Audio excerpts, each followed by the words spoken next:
ये करोड़ों का अरबों का जो ये स्कैम हुआ है इसको मंजर आम पे लाइए। इसके एक एक डिटेल्स भी दिनों से माहौल यहाँ पे और ही ज़्यादा एग्रेसिव होता ही जा रहा है पूरे मुल्क में बीजेपी का। मुसलमानों के हवाले से वक्फ बिल हो, ना ACB के हवाले से, ना पुलिस के हवाले से, ना एडमिनिस्ट्रेशन के हवाले से, इन 20 सालों में कोई कम्युनिकेशन नहीं, कोई अप्रोच नहीं या कोई क्वेश्चनिंग नहीं। 20 साल के दौरान अगर इतना बड़ा क्राइम किया है तो 20 साल के दौरान ये एडमिनिस्ट्रेशन कहाँ थी या ACB कहाँ था।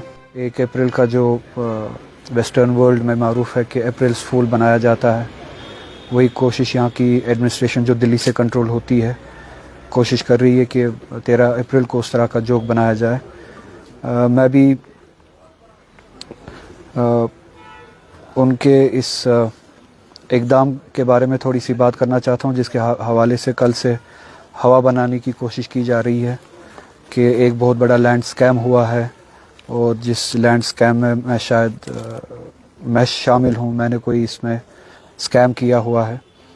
और बहुत सारे दोस्तों ने, बहुत सारे लोगों ने सवाल किए इस हवाले से कि ये किस किस्म का स्कैम है, ये मसला क्या है, ये जो केस बनाया गया है, इसके हवाले से सवाल पूछे। मैं आप दोस्तों के ज़रिए उन लोगों तक ये बात पहुंचाना चाहता हूं क्योंकि मेरी ज़िम्मेदारी बनती है लोगों के तय, वरना इस केस में ना कोई जान है, ना कोई सच्चाई है, ना हकीकत है, ना मेरा कोई लेना देना है, ना मेरी कोई एक्टिव या पैसिव पार्टिसिपेशन है। हमारे जो लोग हैं जिनका एक ट्रस्ट का रिश्ता बना है और उस ट्रस्ट के हवाले से, उस एतमाद के हवाले से मेरी ज़िम्मेदारी बनती है कि लोगों के जहनों में अगर कुछ सवाल है उन सवालों को क्लियर किया जाए। और जैसे उनके लिए कल, लोगों के लिए कल सरप्राइजिंग था या शॉकिंग था, उतना ही सरप्राइजिंग मेरे लिए भी था। ये लैंड स्कैम के बारे में जो चार्जशीट बनाया गया है, चार्जशीट जब बनाया गया और चार्जशीट जब दाखिल किया गया उसी दिन मुझे भी पता चला।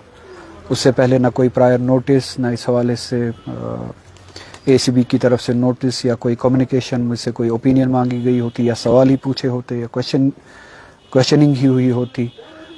ना ACB के हवाले से, ना पुलिस के हवाले से, ना एडमिनिस्ट्रेशन के हवाले से इन 20 सालों में कोई कम्युनिकेशन नहीं, कोई अप्रोच नहीं या कोई क्वेश्चनिंग नहीं।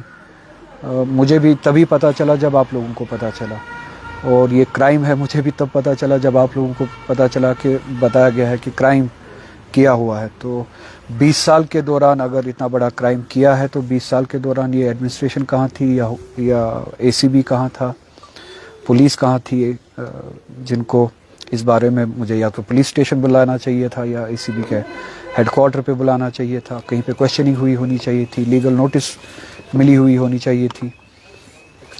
चार्जशीट से पहले ना कोई लीगल नोटिस मिली है, ना कुछ है, क्योंकि मेरे दिमाग में भी ना कोई ऐसी बात थी।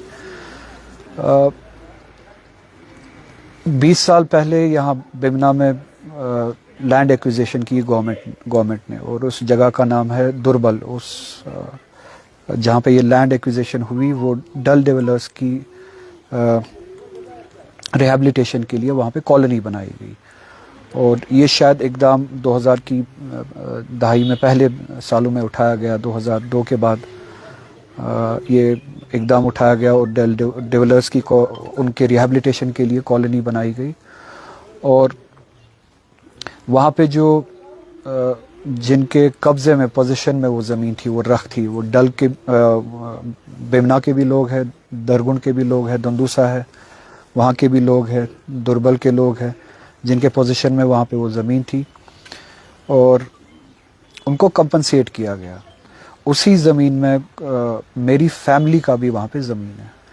अब उस फैमिली में जिस पर्सनैलिटी का नाम है वो मेरे दादा मरहूम है, आगा साहब मरहूम है, जिनकी वो ज़मीन थी। जैसे दूसरे लोगों की वहाँ पे ज़मीनें थी, उनकी भी ज़मीन थी। और जैसे दूसरे लोगों को भी कंपनसेट किया गया, आगा साहब के नाम पे जो ज़मीन है उनके वारिसों को भी कंपनसेट किया गया। अब मैं उस लाइन में तीसरे नंबर पे हूँ या तीसरे लेवल पे आता हूँ। मैं डायरेक्ट बेनिफिशरी नहीं हूँ इन द सेंस कि मेरी ज़मीन हो, मेरी ख़रीदी हुई हो। इट्स एन इनहेरिटेड लैंड, मोरूसी ज़मीन है। उस लाइन में तीसरे नंबर पे हूँ। ज़मीन आगा साहब मरहूम की है, फिर वो ट्रांसफ़र होती है उनके बच्चों में, जिन बच्चों में मेरे वालिद साहब शहीद आगा साहब मेहदी साहब हैं। وہ باقی بھائیوں میں سے وہ بھی ایک بھائی ہے. تو ان کی زمین جو انہوں نے اپنے باپ سے انہیرٹ کی, میں نے ان سے انہیرٹ کی, اور میرے جو سبلنگز ہیں انہوں نے ان سے انہیرٹ کی. تو جیسے سب کو کمپنسیٹ کیا گیا, اسی طرح سے گورنمنٹ نے اس لینڈ ہولڈر کو یا اس لینڈ اونر کو جو میرے دادا مرحوم ہیں ان کو بھی کمپنسیٹ کیا, جو اس دنیا سے گزر چکے تھے, یعنی ان کے وارثوں کو کمپنسیٹ کیا. تب بیمنا والوں نے بھی, دوربل والوں نے بھی, اور دندوسا درگن والوں نے بھی ایک پروٹیسٹ کیا کہ جو زمین کمپنسیٹ ہو رہی ہے, جو پیسہ دیا جا رہا ہے, معاوضہ دیا جا رہا ہے, وہ صرف اتنے ہی زمین کی کا معاوضہ دیا جا رہا ہے جتنا رجسٹر ہے وہاں پہ, جبکہ زمینداروں کے پاس پوزیشن میں اس سے زیادہ زمین ہے اور وہ کاشت کرتے ہیں, اور اس زمین کی لیوی لی جاتی تھی لوگوں سے, کاشت کی جاتی تھی, کاشت کے اگینسٹ, ایگریکلچر ایکٹیویٹی کے اگینسٹ گورنمنٹ ان سے لیوی لیتی تھی, اور یہ زمین وہی تھی, لیوی کے اگینسٹ ان کو وہاں پہ کاشت کرنے کی اجازت ہوتی تھی. اور وہ ایگریکلچر ایکٹیویٹی کے اگینسٹ جو لیوی دیتے تھے, زمینداروں نے لیوی جتنے زمین کی دی تھی وہ پوزیشن سے کم تھی, تو اسی حوالے سے انہوں نے پھر پروٹیسٹ کیا کہ ہمارے پوزیشن میں زیادہ زمین ہے تو ہمیں پوزیشن کے حوالے سے کمپنسیٹ کیا جائے. اب اس سارے پروسیس میں کہیں پہ انوالو نہیں ہوں, ڈائریکٹلی میں کہیں پہ انوالو نہیں ہوں. ایز آئی سیڈ, یہ میری زمین نہیں ہے, یہ میراث ہے جو مجھ سے پہلے والی لیول, جو میرے گرینڈ فادر کے بچے ہیں, میرے چاچا ہے, میری پھوفیا ہے, ان میں ڈسٹریبیوٹ ہوتی ہے. انہی بھائیوں میں سے میرے والد صاحب کا جو حصہ ہے وہ ہم میں ڈسٹریبیوٹ ہوتا ہے, یعنی میرے والد صاحب کے جو بچے ہیں, ہم 3 سبلنگز, ہم میں ڈسٹریبیوٹ ہوتا ہے.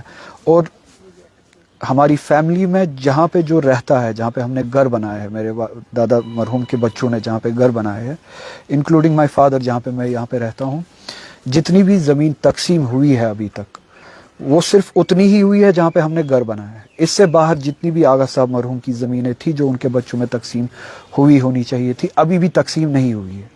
وہ ان کے بڑے فرزند کے ہاتھ میں ہے, وہ سارا انتظام اس کا کرنا, اس کی کمانڈ وغیرہ نظر گزر رکھنا, اس حوالے سے جتنے بھی نیگوسیشنز جہاں پہ ہوتی ہے, کہاں پہ نہیں ہوتی ہے, وہ سارا ان کے ہاتھ میں ہے. ہمارے ہاتھ میں صرف اتنی ہی زمینیں ہیں جہاں پہ ہم رہتے ہیں, جہاں پہ ہمارے مقام بنے ہوئے ہیں. اس سے باہر ہمارے دادا صاحب مرحوم کی جو زمین ہے, ان کا کسٹوڈین ابھی بھی ان کا بڑا فرزند ہے, میرے چاچا ہے. اس سے زیادہ نہ میری اس میں کوئی مداخلت ہے, نہ کوئی ایکٹیویٹی ہے, نہ کوئی نیگوسیشن ہے, نہ کوئی ایکٹیو پارٹیسپیشن ہے. اب اس سے زیادہ اگر کچھ ہے تو میں چاہتا ہوں کہ نہ صرف اے سی بی بلکہ این آئی اے بھی لائیے, جلد از جلد اس پہ انویسٹیگیشن کیجیے, سخت سے سخت انویسٹیگیشن کیجیے. جنہوں نے بھی اس میں خدا نہ خاصا کوئی کرپشن کیا ہو, ان آفیسرز کو بھی, ان لوگوں کو بھی, ان بینیفیشریز کو بھی اگر کوئی کرپشن ہوا ہے, ان کو آپ منظر عام پہ لائیے, سختی سے ان کے خلاف کام کیجیے. اور یہ کروڑوں کا, اربوں کا جو یہ اسکیم ہوا ہے, اس کو منظر عام پہ لائیے, اس کے ایک ڈیٹیلز بھی منظر عام پہ لائیے.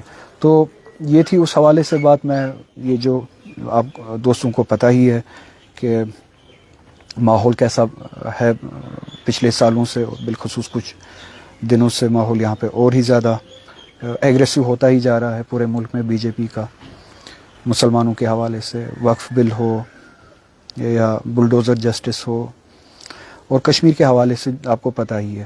میں آپ کے ذریعے ان لوگوں تک صرف اتنا ہی کہنا چاہوں گا کہ مجھے خاموش کرانے کا صرف ایک ہی طریقہ ہے, اور ان جیسے بچگانہ ہتھکڑوں سے میں تو خاموش ہوں گا نہیں. ایک ہی طریقہ ہے, جموں کشمیر کے لوگوں کا حق جو ہے 370 وہ واپس کیجیے. اس دن کے بعد میں خاموش ہو جاؤں گا. جو پورے ملک میں مائنورٹیز کے ساتھ اور مسلمانوں کے ساتھ زیادتیاں ہو رہی ہے, وہ زیادتیاں ختم کیجیے, بند کیجیے. اس دن کے بعد میں خاموش ہو جاؤں گا.